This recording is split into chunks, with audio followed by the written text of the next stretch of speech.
گیلانی های عزیز یه پنکیک خیلی خوشمزه دارن که با کدو حلوایی درست میشه.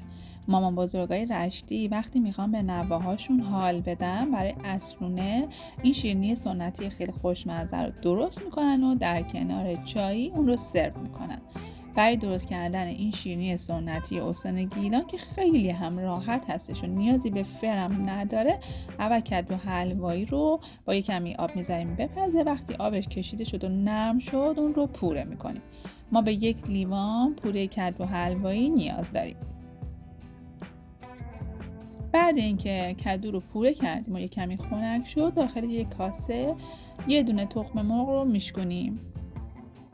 این شیرینی نیازی به همزن برقی هم نداره و با همزن دستی به راحتی میتونید اون رو درست کنید. ادویه هاش هم دارچین هستش که اون رو به تخم مرغ اضافه میکنیم و همینطور پودر هل که طعمش رو خیلی خیلی خوشمزه میکنه.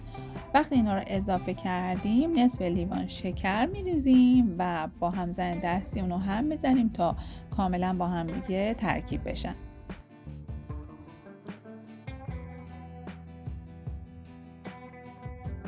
حالا پوره کدو حلوایی رو اضافه میکنیم. هرچی کدو حلواییمون نارنجی تر باشه کاکامون خوش رنگ تر میشه. البته میتونین یک کمی زعفرون هم اضافه کنید، اما تو کاکای سنتی زعفرون و گردو نداره.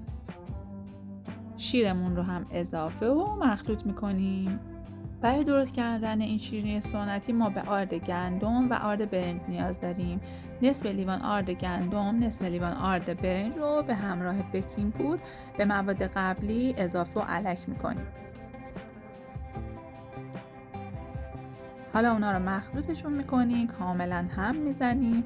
اگر گلوله داشت با همزن دستی اون رو خوب هم میزنیم تا گلوله های آرد هم باز بشه.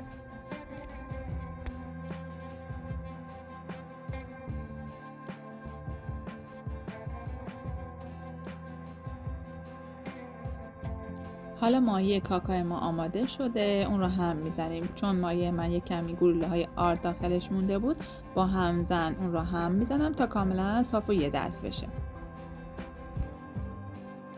حالا نیم ساعتی میذاریم استراحت کنه و بعدش داخل روغن سرخش میکنیم. اگر روغن یک کمی بیشتر باشه بهتره، چون روغن رو به خودش جذب نمیکنه. با حرارت ملایم کاکاها رو سرخش میکنیم.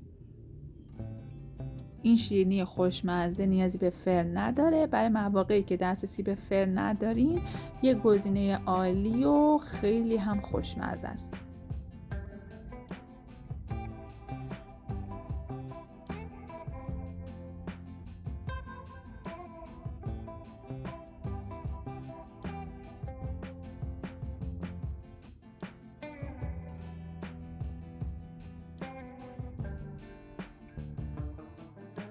کاکاها رو با حرارت ملایم سرخ میکنیم که کاملا مغز پخت بشه.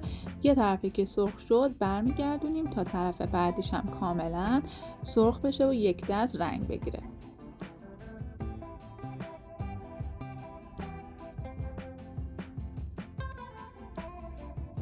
دو طرفش که سرخ شد از روغن خارجش میکنیم. بهتره که روی دستمال آشپزخونه قرار بدین روغن اضافیش گرفته بشه. دیگه آماده سرو.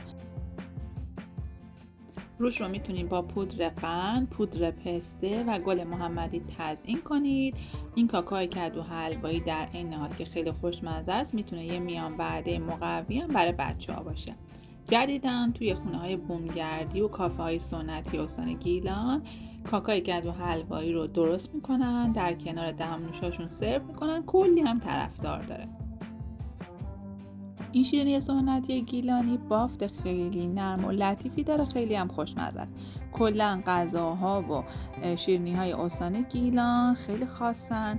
هر کسی که خورده معمولا خاطره خوبی ازش داره. اگر شما هم این کاکای سنتی گیلانی رو خوردین و خاطره ازش دارین خوشحال میشم برام بنویسین. منتظر کامنت ها و نظرهای قشنگتون هستم.